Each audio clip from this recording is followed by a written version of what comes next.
हमारे साथ भारतीय जनता पार्टी के राष्ट्रीय महासचिव तरुण चुग जी हैं। तरुण जी, जिस तरीके से प्रधानमंत्री जी ने बयान दिया कि एक रहेंगे सेफ रहेंगे, उसको लेकर के कांग्रेस हमलावर हो रही है। कांग्रेस के राष्ट्रीय अध्यक्ष मल्लिकार्जुन खड़गे कह रहे हैं कि बांटने वाले ही आप हैं, काटने वाले भी आप हैं। दिग्विजय सिंह कह रहे हैं कि प्रधानमंत्री जी के पास बताने के लिए कुछ नहीं है, तो वो देश को हिंदू मुस्लिम के नाम पर बांटना चाहते हैं। कांग्रेस अध्यक्ष खड़गे हो या कांग्रेस गठबंधन के अन्य नेता, उन्हें देश की एकता, अखंडता, देश की मजबूती, देश की प्रभुसत्ता, इससे डर क्यों लगता है? क्यों भय हो रहा है? प्रधानमंत्री मोदी जी का एकता, अखंडता का अमृत मंत्र है कि भारतीयों एक रहोगे, सेफ रहोगे और भारत आगे बढ़ेगा। इंडी गठबंधन बांटो और राज करो की बात कर रहा है।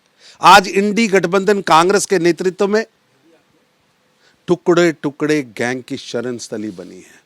जो लोग भारत के टुकड़े करना चाहते हैं, एक तरफ वो हैं और एक तरफ भारतीयों को एक रहने और सेफ रहने की बात मोदी जी कर रहे हैं और देश की जनता इसे देख रही है। अगर बात की जाए तो पहले सनातन को लेकर के काफी विवाद हुआ, विपक्ष लगातार हमला करता रहा, लेकिन अब महाकुंभ को लेकर के भी सवाल खड़े हो रहे हैं। समाजवादी पार्टी के एक एमएलसी कह रहे हैं कि ये फिजूल खर्ची है, इस पैसे को शिक्षा में और स्वास्थ्य के क्षेत्र में खर्चा करना चाहिए, नहाने के क्षेत्र में नहीं। विश्व के मानव इतिहास और संस्कृति के सबसे बड़े समागम, जिसे भारतीय संस्कृति सभ्यता का करोड़ों वर्ष से जो केंद्र है कुंभ, उसके खिलाफ बोला जा रहा है। वो एक भारत श्रेष्ठ भारत का केंद्र है और करोड़ों वर्षों से भारतीय कुंभ में प्रयाग, हरिद्वार, नासिक इकट्ठे होते हैं और उत्सव की तरह श्रद्धा के साथ, विश्वास के साथ कुंभ में जाते हैं। पर पता नहीं क्यों इंडी गठबंधन के नेता, चाहे वो राहुल गांधी हो, चाहे समाजवादी पार्टी से अखिलेश हो या उनके चमचे हों, या ए राजा हो या स्टॉलिन हो, वो लगातार भारतीय संस्कृति, भारतीय सनातन, भारतीय सोच, भारतीयता, हिंदुत्व, इसके ऊपर कटाक्ष करते हैं, इसका विरोध करते आ रहे हैं। कुंभ भारत की संस्कृति की आत्मा है, एकता का सूत्र में बंधे हुए भारत का एक प्रतिबिंब है।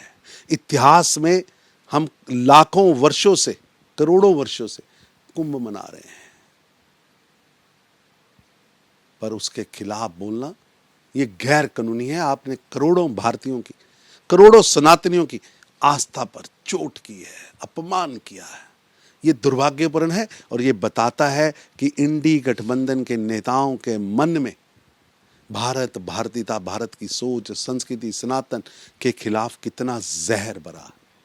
जम्मू कश्मीर में मुठभेड़ चल रही है, इस मुठभेड़ को लेकर के क्या कहें? ऐसा कि जीरो टॉलरेंस की नीति पर, टेररिज्म की जीरो टॉलरेंस की नीति पर प्रधानमंत्री नरेंद्र मोदी जी के नेतृत्व में सरकार काम कर रही है। जिन लोगों ने भी भारत के नागरिकों के खिलाफ हथियार उठाए हैं, वो बख्शे नहीं जाएंगे। पहले भी जो षड्यंत्र हुए थे उन्हें निष्फल किया था। आज भी जिनके हाथों में हथियार हैं और भारत के नागरिकों पर हमला कर रहे हैं, उन्हें कब्र में पहुंचाया जाएगा या जेल में पहुंचाया जाएगा, छोड़ा नहीं जाएगा। एक आखिरी सवाल तरुण जी, दिग्विजय सिंह ने आरएसएस पर प्रतिबंध लगाने की मांग की, एक बड़ा बयान दिया आज, इसको लेकर के क्या कहेगी बीजेपी? मानसिक दिवालियापन है, उनका मानसिक संतुलन हिल चुका है। हो सकता है 2-4 घंटे में ही कांग्रेस पार्टी बयान दे दे कि वो दिग्विजय सिंह के बयान के साथ नहीं है। राहुल गांधी के गुरु दिग्विजय सिंह हमेशा ही सिरफिरा बयान देते रहते हैं। यानी इस बयान को लेकर के जिस तरीके से कांग्रेस की प्रतिक्रिया आनी अभी बाकी है, उसको लेकर के आपको उम्मीद है कि कांग्रेस इससे पल्ला झाड़ेगी? ऐसा कि सिरफिरा बयान है, मानसिक दिवालियापन दिख रहा है, इस बयान में कुछ भी नहीं है। तो आपने देखा, हमारे साथ भारतीय जनता पार्टी के राष्ट्रीय महासचिव तरुण चुग जी थे, जिन्होंने तमाम बिंदुओं पर अपना पक्ष रखा और बताया कि किस तरीके से इंडी गठबंधन खास तौर से कुंभ को लेकर के हमला कर रहा है, और साथ ही उन्होंने दिग्विजय के बयान पर भी पलटवार करते हुए कहा कि दिग्विजय का बयान जो है वो एक मानसिक दिवालियापन को दर्शाता है। दिल्ली से वीडियो जर्नलिस्ट राजेश के साथ बलराम पांडे, एबीपी न्यूज।